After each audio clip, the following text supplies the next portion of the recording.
طلوسن شخصية مميزة وشخصية رائعة، وأنتم ستحبونها بإذن الله كما أحببناها نحن.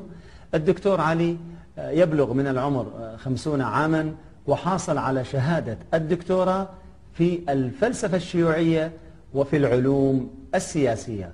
الدكتور علي كان عضو للبرلمان في أول برلمان يكون في الاتحاد السوفيتي، وخاصة بعد ما تفكك الاتحاد، وبعد ذلك كان أول برلمان فهو تم ترشيحه من قبل الكنائس، ومارس صلاحيته السياسية حتى رشح لمنصب رئيس لجنة الأديان في البرلمان، وهو على يديه، وهذا الكلام منذ فترة طويلة جدا، على يديه تم السماح لبناء المساجد وإعطاء حرية الأديان سواء للنصارى أو اليهود أو المسلمين في روسيا.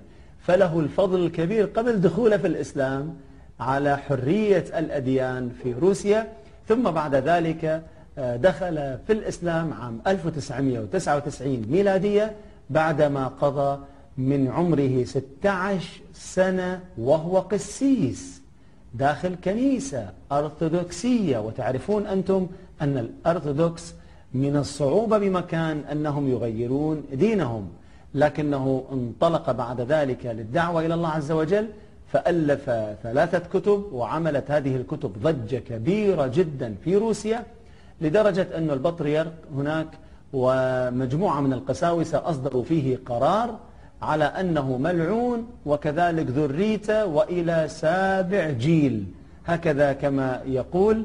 وبعد ذلك بدأ ينطلق في الدعوة إلى الله تبارك وتعالى.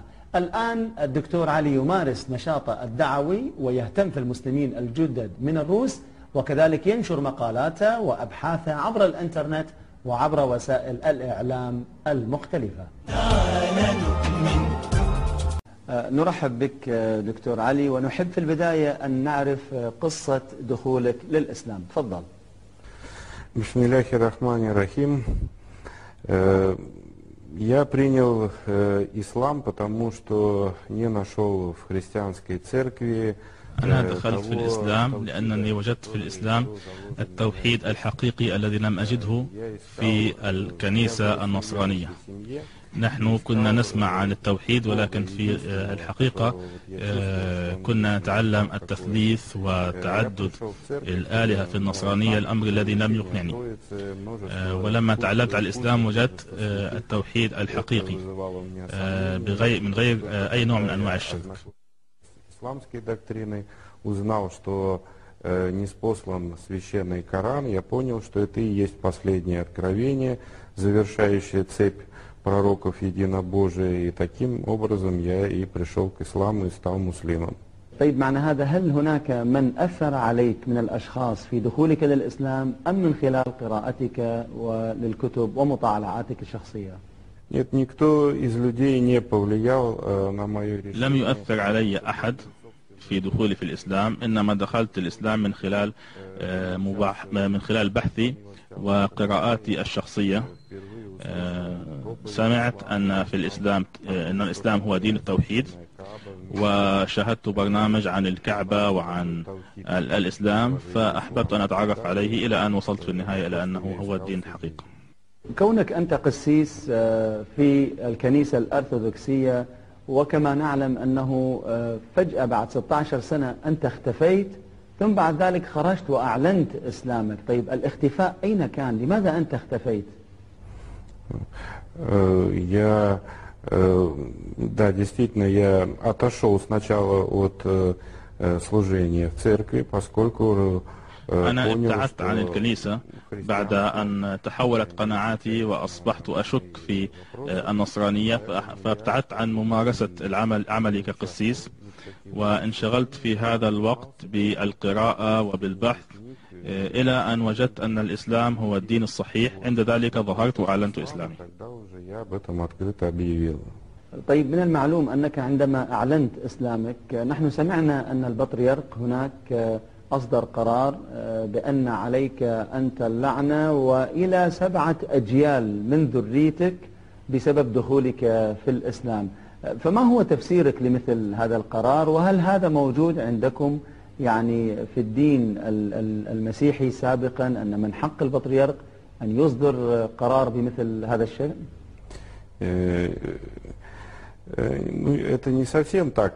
Патриарх лично не проклинал, это делали, скажем... لم يكن البطريرك هو الذي أصدر مثل هذا القرار، إنما كان القسيسون من الصف الثاني، وذلك لأني كنت مساعد أو مستشار لنائب البطريرك في روسيا، وكوني دخلت في الإسلام وهذه أول مرة تحدث أن يتحول قسيس روسي من الكنيسة الأرثوذكسية إلى الإسلام، فكانت هذه طبعا ضربة قوية لهم أفقدتهم صوابهم وجعلتهم يصدروا مثل هذه القرارات.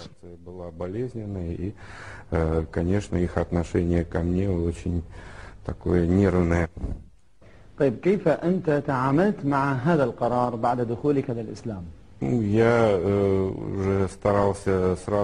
أنا اجتهدت أن أتبع الخلق الإسلامي الذي تعلمته من القرآن الكريم فيما يتعلق بمعاملة النصارى وغير المسلمين، فلم أتلفظ بأي كلمات تسوءهم، ولكن عندما كنت أسأل لماذا دخلت في الإسلام كان علي أن أجيب للناس عن أسباب دخولي في الإسلام وأفند الشبهات المطروحة. طبعا هذا الأمر جعلهم أيضا يزدادون في معاداتي، ولكنني لا أعتقد أنني تصرفت أي تصرف خاطئ، لأنه كان لابد أن أبين للناس لماذا دخلت الإسلام. بعد دخولك في الإسلام وقراءة القرآن والسنة النبوية، ما هو أكثر شيء لفت نظرك في هذا الدين العظيم، علما بأننا نعرف أنه سبب دخولك للإسلام هو معرفتك للتوحيد؟ هل في شيء ثاني لفت نظرك في الإسلام؟ كل شيء يعجبني في الإسلام، ولكنني من خلال التوحيد دخلت في الإسلام. نعم. طيب نعرف أنه لديك نشاط لدي المسلمين الجدد وخاصة الروس، فلماذا أنت مهتم بهذه الشريحة، وما هو نوع النشاط الذي تقدم لهم؟ Действительно, когда я изложил для российских мусульман, عندما شرحت للناس سبب دخولي في الإسلام، وذلك من خلال مقال كتبته وهو الطريق المستقيم إلى الله، كان لهذا الكتيب صدى كبير جدا في روسيا وبيع مبيعات هائلة، ودخل الإسلام من خلاله الآلاف، وهناك 3 قساوسة أيضا اتبعوني ودخلوا الإسلام بعد قراءتهم لما كتبت، فتكونت شريحة كبيرة من المسلمين الجدد الذين انتقلوا إلى الإسلام من الجاهلية، وهؤلاء لابد أن نعتني بهم عناية خاصة.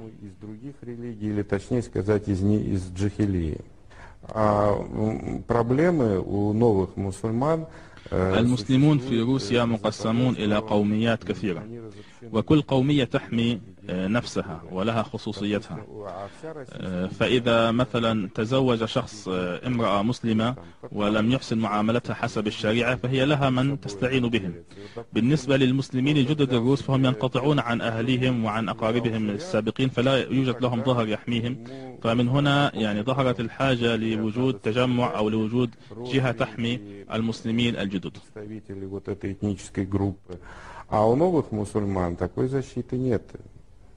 طيب علمنا أنه لديك بالمناسبة قصة زواج طريفة، وأنك تزوجت من امرأة كانت لك علاقة معها عندما كنت قسيسا، ثم أصبحت لديك علاقة معها بعدما دخلت في الإسلام. ممكن نسمع قصة زواجك منها؟